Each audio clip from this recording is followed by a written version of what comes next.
penktadienis. Kadangi pirmadienį aš daviau jums labai lengvą pamoką, šiandien mes pasimokinsime kažką rimčiau, tai būtų if sąlyga.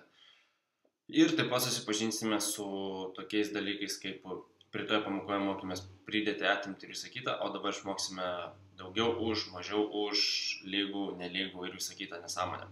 Na kaip nesąmonė, reikalingi dalykai, be jų mes turbūt if sąlygų ir neturėtumėm. Taigi, išmoksime if sąlygą ir išmoksime ją panaudoti. Kimbam prie darbų.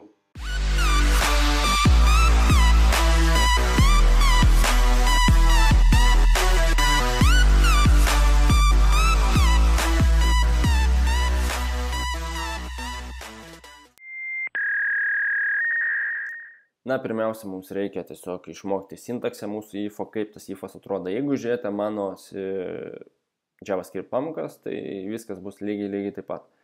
Todėl galite šią pamoką kaip ir skipinti. Bet jeigu nematėte, tai reikėtų pasižiūrėti. Taigi, viskas prasideda nuo žodelio if.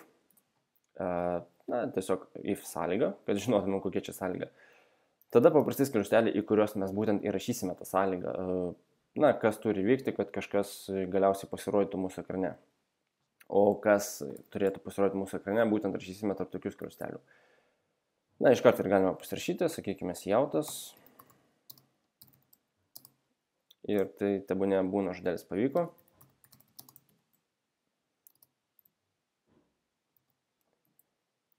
Ir jeigu mūsų sąlyga bus teisinga, mes matysime žodelį pavyko. Jeigu jums bus neteisinga, mes nematysime nieko. Taip. Ifas yra paremtas principu boolean, tai yra arba true arba false. Taigi, jeigu true mes matysime, jeigu false nematysime. Taigi, pirmiausiai galime palyginti, sakykime, ar mūsų penketas yra mažiau už 7. Ir jeigu mūsų sąlyga yra teisinga, mes matysime žodelį pavyko. Taigi, leidžiame ir, kaip matote, pavyko. Ir aš padariau klaidą, uždėjau slešą vietoj to kito brūkšnelio. Ne, nesvarbu. Jeigu mes, sakykime, mūsų skaičiukas 10 yra mažiau už 7, mes vėl matysime žodelį pavyko, bet jeigu tai yra neteisybė, mes nematysime nieko. Tačiau jeigu mes pakeisime ženkliuką į daugiau už, mes vėl matysime mūsų žodelį pavyko, nes, na, 10 yra daugiau už 7. Taigi mes mokame 2 jau ženkliukus iš 6, tai yra daugiau už ir mažiau už. Lygiai taip pat galime paklausti, ar 10 yra daugiau už 10. Paleidę programą matysime, kad tai yra netiesa. Ir jeigu norime, kad mums atvaizduotų žodelį pavyko, mums reikia pasirašyti kitokį ženkliuką. Štai tokį, tai yra daugiau arba lygų. Tai vėlgi mes klausime, ar 10 yra daugiau už 10, ne, bet ar tai yra lygų? Taip, tai yra lygų. Todėl mes turėtume matyti mūsų rezultatą, kitaip sakant, žodelį pavyko. Ir jeigu tai būtų 9, mes vėl klausim, ar 9 daugiau už 10? Tikrai ne. Ir ar 9 yra lygų 10? Tikrai ne. Todėl mes nieko ir nematome. Lygiai taip pat galime panaudoti kitą dalyką. Tai yra mažiau arba lygų. Ir vėlgi, jeigu mes klausime, ar 9 yra mažiau už 10? Taip. Ir ar 9 yra lygų? Ne. Tačiau vienas iš jų yra teisingas, tai yra mažiau už 10, mes vėl matysime mūsų žodelį pavyko. Nes, na, mums reikia, kad būtų vienas iš tų ženkliukų daugiau už arba lygų ir mažiau už arba lygų teisingas. Ir jeigu vienas iš jų yra teisingas, mūsų sąlyga pavyksta. Na ir mes jau mokame 4, liko 2. Vienas iš jų yra lygų, tiesiog lygų.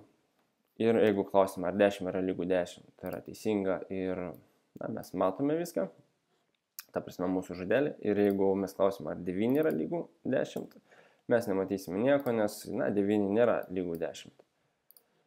Kodėl dabar lygų, o ne vienas lygų? Todėl, kad vieną lygų mes naudojame mūsų kintamųjų priskirdami reikšmę. Todėl, na, mes negalime to paties ženklo naudoti dviem skirtingiams reikalams, taigi čia rašysime lygų. Ir yra paskutinis 6 variantas, tai yra šauktukas lygų. Tai realiai įgauna reikšmę nelygų. Ir vėlgi mūsų sąlyga, ar 9 yra nelygų 10? Taip, tai yra nelygų 10 ir mes matome mūsų žodelį pavyko. Ir jeigu klausime, ar 10 yra nelygų 10, tai yra netiesa ir kadangi tai yra netiesa, mes nieko ir nematome. Lygiai taip pat mes tarp skliaustelių nebūtinai turime įrašinėti jau paruoštus kažkokius skaičius, mes galime rašyti ir kintamosius. Kaip tai dabar atrodys? Pirmiausia, turėtume susikurti du kintamosios, tai sakykime pirmas, jam priskirkime reikšmę 5 ir susikurkime antrąjį kintamąjį, jam priskirkime reikšmę 4. Ir tarp mūsų skliaustelių if, kur rašome sąlygą, galime rašyti, ar mūsų kintamasis pirmas yra mažiau už kintamąjį antras. Ir žiūrime, ką gauname. Mes negauname nieko, nes mūsų pirmasis kintamasis 5 tikrai nėra mažesnis už kintamąjį 4. Jeigu mes pakeiskime į ženkliuką į pirmas kintamasis daugiau už antrą, mes matysime, mūsų žodelį pavyko, nes būtent mūsų pirmas kintamasis 5 yra tikrai didesnis už antrą kintamąjį 4. Lygiai taip pat mes galime miksuoti, tai yra, ar mūsų pirmas kintamasis yra daugiau už trejetą. Ir mes nematysime nieko. Tai yra... nusišneku. Ar mūsų kintamasis pirmas yra daugiau už trejetą? Taip, tai yra daugiau, nes 5 yra daugiau už 3 ir mes matome žodelį pavyko. Ir jeigu mes paklausom, ar mūsų pirmas kintamasis, 5 yra daugiau už 9, ne, jis nėra didesnis už 9, todėl mes nieko ir nematome. Lygiai taip pat mes galime pasirašyti su įvestimis. Sakykime, gerai, viską ištriname ir pasirašykime rimtą programą dabar. Taigi, pradedame nuo sijauto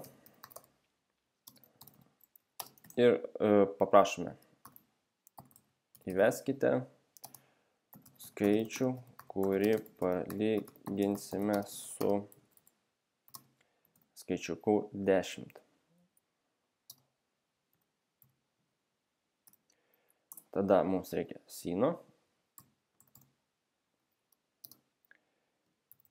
Ir sinas pasiims mūsų kintamai, tačiau mes kintamai neturim.